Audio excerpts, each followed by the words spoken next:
নমস্কার বন্ধুরা। আজ সকাল থেকেই এক পশলা দু পশলা বৃষ্টি হয়ে গেল।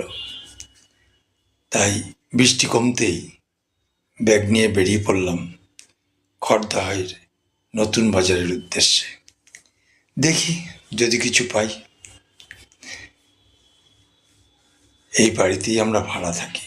আমাদের বাড়িটা আপনাদের দেখাবো, যেখানে নতুন ফ্ল্যাট হচ্ছে। দেখুন, রাস্তাঘাট একদম শুনশান, যেন কোনো বন রেখেছে কেউ। আসলে না, আসছে যে দানা, মেলতে ডানা। এই দানা আর ডানাতে বড় কনফিউশন। দানা মানে নাকি কাতারের ভাষায় মুক্ত। কোথায় মুক্ত? সবাই তো ঘরবন্দি হয়ে গেল। যাই হোক, ওই দেখা যায় বিটি রোড। দেখবেন আজকের দিনে বিটি রোডের জন্য সেই যানবাহন নেই, চারিদিকে লোকজনও কম। খুব প্রয়োজন না থাকলে কেউ বেরোয় না, গাড়ি ঘোড়া বড় কম। দুদিকেই আকাশ কিরকম দেখুন, মেঘাচ্ছন্ন হয়ে রয়েছে, খুব মুখ ভার করে রয়েছে। কখন যে দু চোখ বেয়ে জল বেরোবে কেউ জানে না। তা যাই হোক, এগিয়ে চললাম বাজারের উদ্দেশ্যে। এই যে দিকটা দেখতে পাচ্ছেন, এদিকটা হচ্ছে গঙ্গার ধার, বিটি রোডের এবার। আর একটু এগিয়ে গেলেই পড়বে আমাদের স্টেশন রোড। এই যে এইটা হচ্ছে চার মাথার মুখ, ওদিকটা ব্যারাকপুর, এদিকে শ্যামবাজার। এই যে সোজা রাস্তাটা দেখছেন, এটা খড়দা স্টেশনের দিকে যাচ্ছে। যাই হোক, আমি ওদিকে যাব না, আমি যাব বাজারের উদ্দেশ্যে। বাদিকেই খড়দায়ের নতুন বাজার, খুব পুরাতন, খুব পুরনো বাজার। এখন বিটি রোডের ধারে অনেক সবজি বিক্রেতা বসে আছে, এবং তারা অনেক চাষাবাদীও আছে যারা সবজি নিয়ে আসে, এনে বিক্রি করে, এবং একটু সবজিটা তাজা পাওয়া যায় এদের কাছ থেকে। খুব ভালো সবজি পাওয়া যায়, দামটাও একটু কম থাকে। তাই অনেকেই এই বিটি রোডের ধার দিয়েই সবজিগুলি নেয়। আস্তে আস্তে আমি এগিয়ে গেলাম বাজারের ভিতরের দিকে। এবার প্রথমেই পড়ে অ্যাকচুয়ালি ফলের দোকান। বাজারে এটাই হচ্ছে ফলের দোকান বলে, ফলের বাজার। কিন্তু এখানেও কেউ কেউ সবজি নিয়ে বসে। এটা হচ্ছে মাছের বাজার। আজকে দেখুন ফাঁকা, খুব কম লোকই আছে মাছ নিয়ে। তো লোকও কম, তাই আনাগোনাও কম। মাছের পাইকারি বাজার, ভীষণ জনপ্রিয় খড়দার নতুন বাজারের মাছ। প্রচুর ভিড় হয় এক এক দিন, প্রচুর মাছ আসে। তো যাই হোক, আজকে আর মাছ নেব না, গিন্নির বারণ। এগিয়ে চললাম ফুলের দোকানে। আজ বৃহস্পতিবার, ফুল নিতেই হবে। এই যে দেখতে পাচ্ছেন, এই যে হচ্ছে স্টেশন রোড। এই খড়দা স্টেশনের ওপারে হচ্ছে শিক্ষার ভাণ্ডার।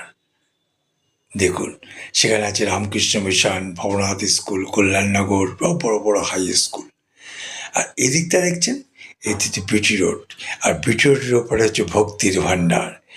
সেখানে রয়েছে স্বয়ং শ্যাম সুন্দর, নিতাইয়ের বাড়ি, ভবা পাগলার বাড়ি, তারপরে কাটিয়া বাবার আশ্রম, বালক ব্রহ্মচারীর আশ্রম, কত কিছু।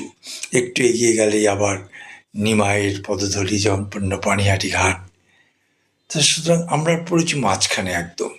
এই যে খড়দায়ের নতুন বাজারের মুদিখানা মার্কেট। খড়দা বাজারটা দেখতে থাকুন, আমি এই গল্পটা করি। আপনাদের আমি দেখাবো একদিন খড়দার শ্যামসুন্দর মন্দির। তার পাশেই আছে ২৬ শিব মন্দির, যেখানে রানী রাসমণির সাথে কোনোভাবে ওতপ্রোতভাবে জড়িয়ে আছে ২৬ শিব মন্দির, একদম গঙ্গার ধারে। খড়দায় একদিকে শিক্ষার ভাণ্ডার, একদিকে ভক্তি। অবশ্য আর একটা খড়দার পরিচয় ছিল, একসময় খড়দাকে বলা হতো শিল্পনগরী। আজকে শিল্প টিল্প কিছুই নেই, সব বন্ধ হয়ে গেছে। কিছু কারখানা ছিল, Khardah paper mill, Hindustan chemical, Calcutta steel, India oxygen, মানে বিশাল বিশাল সব ফ্যাক্টরি। তাই বাড়িতে চলে আসলাম। বাড়িতে চলে এসে দেখি আমার গিন্নি বন্ধুরা, আমি এখানে একটা ছোট্ট রেসিপি দেখাচ্ছি। আমি এখানে আলু সেদ্ধ করে নিয়েছি আর এখানে ধনেপাতা নিয়ে নিয়েছি।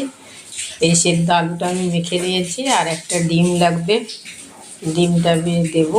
কড়াইয়ে আমি তেল দিয়ে পেঁয়াজ আর শুকনো লঙ্কা ফোড়ন দিয়ে দিয়েছি। পেঁয়াজটা একটু ভাজা ভাজা করে নিয়েছি। ভাজা ভাজা করে নিয়ে তার মধ্যে আমি টমেটো কুচিয়ে দিয়েছি। এটাকে কিছুক্ষণ ধরে কষাবো। কষিয়ে তারপরে কষানো হয়ে গেলে ভালো করে তারপরে আমি যে সেদ্ধ আলুটা মেখে রেখেছি এর মধ্যে দিয়ে দেবো। তার জন্য টমেটোটা একটু ভালো করে কষিয়ে নিচ্ছি। আপনাদের দাদা তো আগেই সব কিছু দেখালো কি বাজার করে নিয়ে এসছে। এবার আমি এখানে রান্না শুরু করছি। এবার সেদ্ধ আলুটা আমি কড়াইয়ের মধ্যে দিয়ে দিলাম। দিয়ে এবার কড়াইয়ের মধ্যে, যেহেতু আমি নিজেই ক্যামেরা করছিলাম তাই এক হাতে ক্যামেরা করতে খুন্তি নাড়তে অসুবিধা হচ্ছিল। তাই এটাকে আলুটাকে আমি এর মধ্যে দিয়ে বেশ কিছুক্ষণ ধরে আমি আলুটাকে কড়াইয়ে ওই পেঁয়াজ আর টমেটোর সঙ্গে কষিয়ে নিয়েছি। তারপরে আমি এই যে একটা গোটা ডিম নিয়েছিলাম, সেই ডিমটাকে ভেঙে আমি ওই আলুটার মশলা মাখা আলুটার সাথে আমি দিয়ে দিলাম। বন্ধুরা, খেতে খুব দারুণ হয়েছিল। আপনারাও এইভাবে খাবেন, দেখবেন এক থালা ভাত খাওয়া যাবে। দেখুন, একদম ডিম দেওয়ার পর জিনিসটা এরকম হয়েছে। খেতে খুবই ভালো হয়েছিল। ভালো লাগলে আপনারাও এইভাবে তৈরি করে খাবেন। এবার দেখুন দাদা কি বলে। যাই হোক, ঠান্ডা ঠান্ডা দুপুরে গরম গরম ডাল সেদ্ধ লেবু দিয়ে এটাতে খেলাম।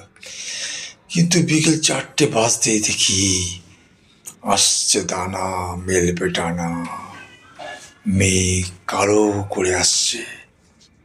সাবধানে থাকবেন, সতর্ক থাকবেন। আর চলি বাই। তবে শেয়ার, লাইক, কমেন্ট এবং অবশ্যই করে সাবস্ক্রাইব করবেন। নমস্কার।